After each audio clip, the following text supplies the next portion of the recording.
Nosso boa noite, nossa saudação a todos aqueles que acompanham diariamente, de segunda a sexta-feira, nesse horário das 18h50, o nosso programa Igreja.com, programa da Diocese de Barretos, que sempre procura dar informações valiosas, interessantes, sobre os nossos valores cristãos.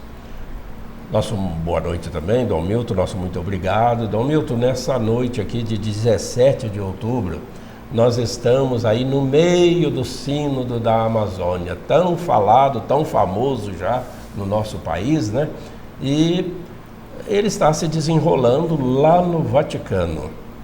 Houve aí alguns comentários políticos, inclusive, uma certa resistência. Depois o governo desmentiu que houve essa resistência, queriam apenas esclarecimentos, mas a Amazônia não é só no Brasil, tem vários, 6, 7 países aí em que a Amazônia está presente. Por que um sínodo da Amazônia lá no Vaticano? Boa noite. Boa noite. Isso revela a preocupação e o interesse do Papa Francisco em relação à Amazônia.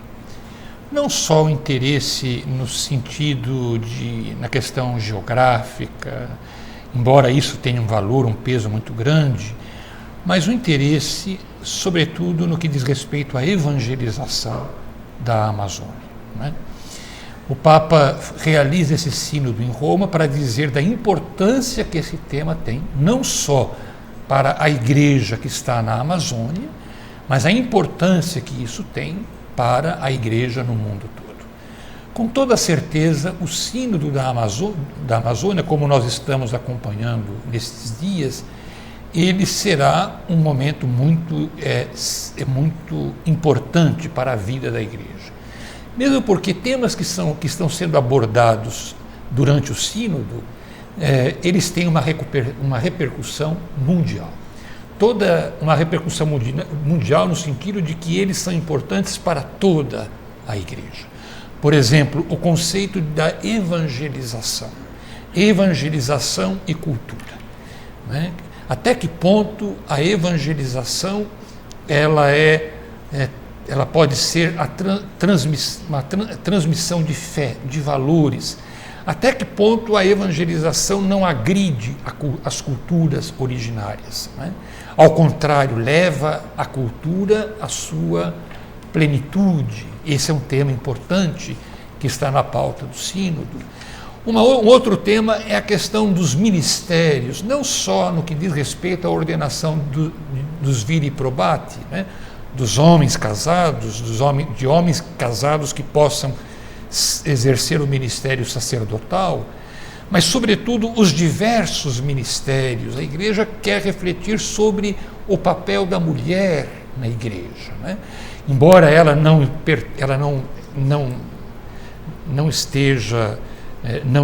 faça parte do ministério ordenado, nem por isso a sua importância é menor. Então a igreja quer valorizar, quer descobrir meios para que a mulher possa exercer a sua vocação, a vocação ao apostolado, na realidade do mundo, ocupando lugares que lhe sejam apropriados, né? Dom Milton, é um evento da igreja, mas seria bom também fazer um breve esclarecimento, um parênteses, né? Para explicar o que vem a ser sínodo, porque já houve vários, não é o primeiro sínodo que a igreja faz. Sim, são vários os sínodos. Os sínodos foram instituídos pelo Papa Paulo VI, logo após o Concílio Vaticano II. São assembleias que são convocadas pelo Papa, onde ele pode consultar, né, onde ele pode ouvir, né, a respeito de determinados temas.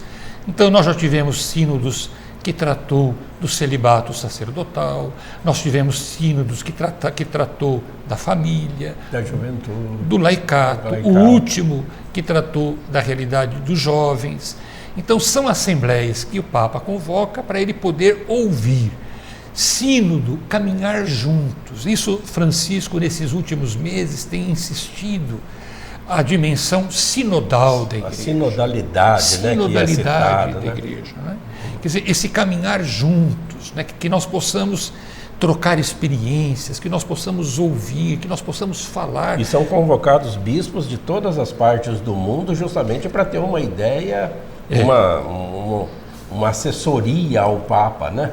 Bispos, no caso, é claro, no sínodo se convoca os bispos do mundo todo, peritos, leigos, né, religiosos, padres.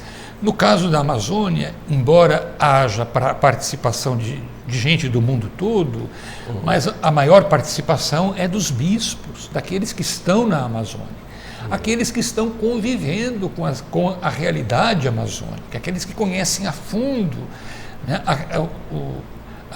os dramas, mas também os sinais de esperança que existe na Amazônia. Então, a grande maioria dos sínodos são de bispos e agentes de pastoral, sacerdotes, que residem na Amazônia e que estão lá realizando a sua missão. E mesmo quando a igreja se defronta com problemas de exploração, no caso, por exemplo, da Amazônia, Dom Milton, nós sabemos que existe grandes interesses de multinacionais para pecuária, para mineração, devastando essa possibilidade, né, de devastação das florestas. A igreja tem o direito de opinar.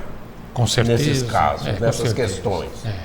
A igreja ela tem o dever de opinar, porque o anúncio do Evangelho não fica alheio a essa realidade.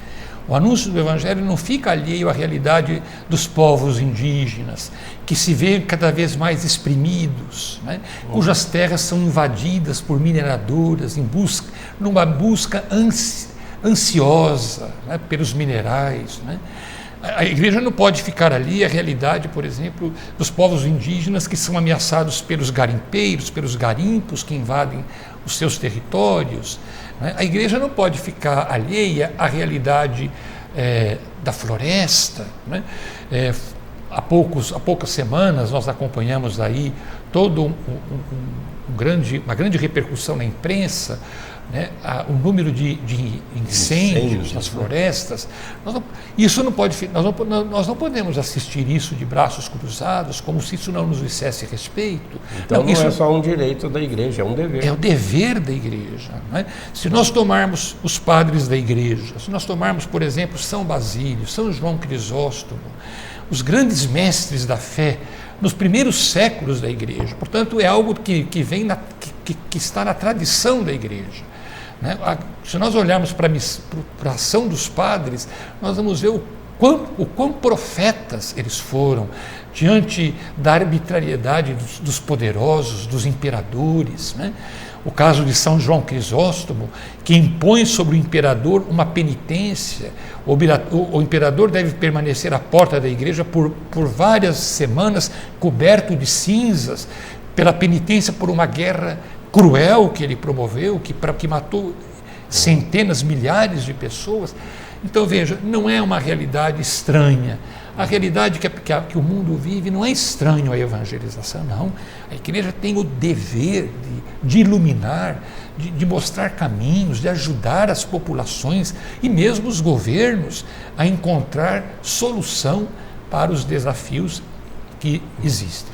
Nós sempre também aqui lembrando que se trata de um dever da igreja e não é nenhum resquício de ataque à soberania do Brasil. Absolutamente. E isso fica sempre respaldado, mas existe o acordo entre o Brasil e a Santa Sé, a igreja tem todo o direito e o dever de assim agir.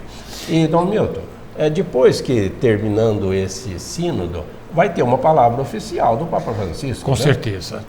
Terminando o sínodo, os bispos vão publicar uma mensagem e depois o Papa publica a exortação pós-sinodal, onde ele recolhe tudo aquilo que foi falado, ouvido, então ele publica um texto para ser como referência no que diz respeito àquela realidade.